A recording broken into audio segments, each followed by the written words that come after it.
What's going on, guys? Welcome back to Calgary Barbell. Today we're going to talk about technique in the sumo deadlift, specifically some cues that I think are outdated, overused, and often exaggerated. Now there's a number of cues, 3 that I have here specifically. We're going to talk about how and why they might have been used in the first place, how they're often exaggerated and why that's problematic, and then we'll talk about maybe some better ways to think about achieving the things that those cues may have intended in the first place.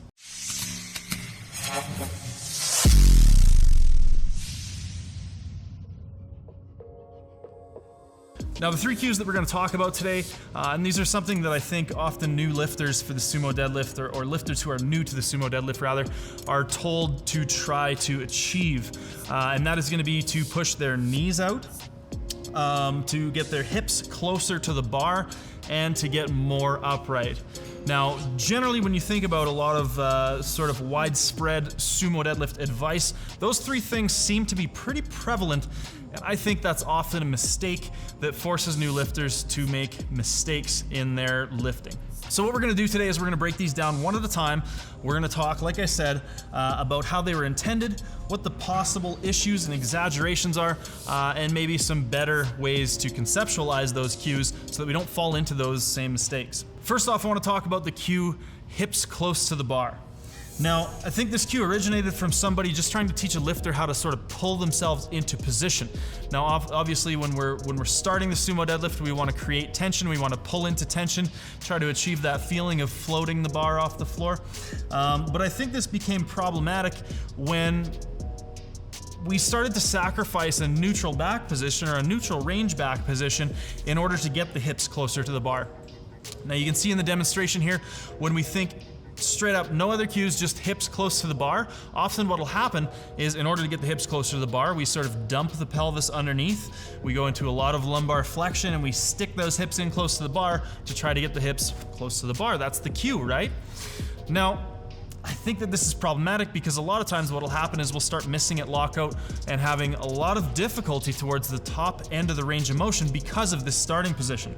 So instead of thinking about pulling your hips close to the bar, let's think about sticking your butt out behind you, not necessarily putting your butt up higher, but just getting some extension in that low back.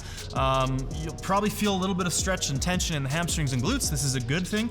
That's a good sort of feedback that you're achieving a bit of a better position. And pull the lats tight. Those are gonna be the 2 things that I think should replace that cue in order to achieve an actual better starting position. The second cue we're going to talk about is knees out. Now, this one's often really overused in the squat as well, but that's a whole other video.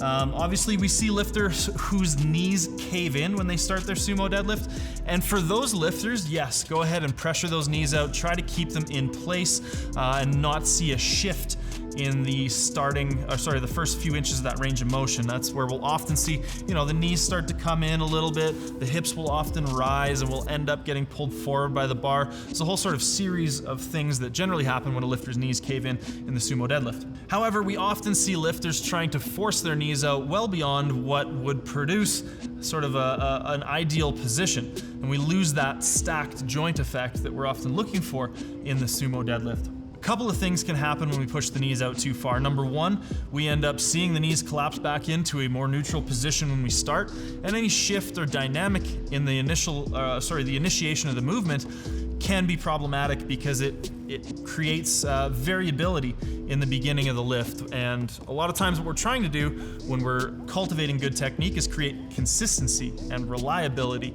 and to make things similar each time. So what I prefer to cue lifters to do is to think about pushing their knees over their toes. Not too far out, not too far in. Think about the Goldilocks knee position. We just want knees over toes, that's it. And lastly, people tend to think that getting more upright is more ideal. Now again, this often results in people dumping their low back underneath to get extremely upright, or if they don't sacrifice that back position, what's gonna happen is those knees and femurs are gonna translate really far forward over the bar, and then as soon as you start to pull, they're gonna pop back, and again, we're seeing that dynamic, that shifting, that changing in the start position of your deadlift. So if you film your lifts and you find yourself seeing that shift from trying to be too upright, where the knees are forward over the bar, and as soon as you start tension into the bar, the knees shift back, the hips shoot up, I would say just try to start from that secondary position that you end up shifting to anyways. Again, creating that reliability and consistency in your start position in the sumo deadlift is going to be well worth it. So you'd be surprised how advantageous fulfilling those two conditions are, being consistent and being repeatable in the sumo deadlift. Well, that's it for today, guys.